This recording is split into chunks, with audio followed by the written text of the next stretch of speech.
This is this bad batch of oil. It settled, it fell on the side there while I was driving, it settled.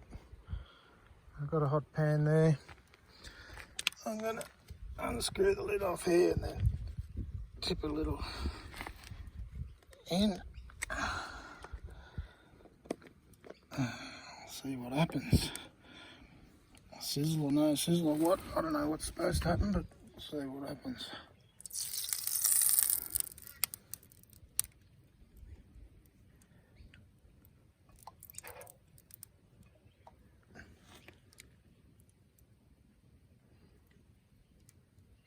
There's a bit of a sizzle there, but then it just stopped pretty quick. But that probably indicates a little bit of water in there.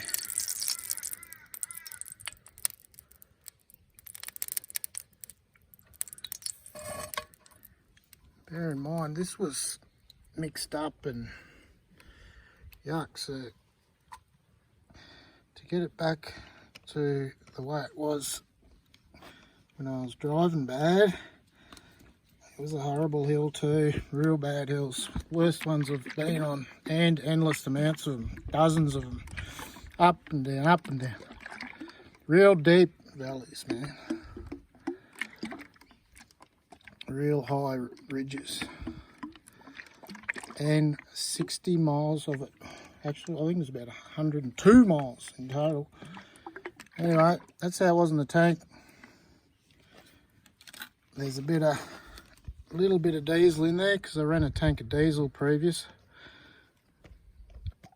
just to clean things out because this shit wasn't going too well before either. I'll tip all this out. Don't worry about that lard tin, that's just a tin. They're handy for heating up water at camp. Not a bad spot. Trying to get a yabby. There's fish there too, good fish. Anyhow, this is the way the motor was getting it. Look at that.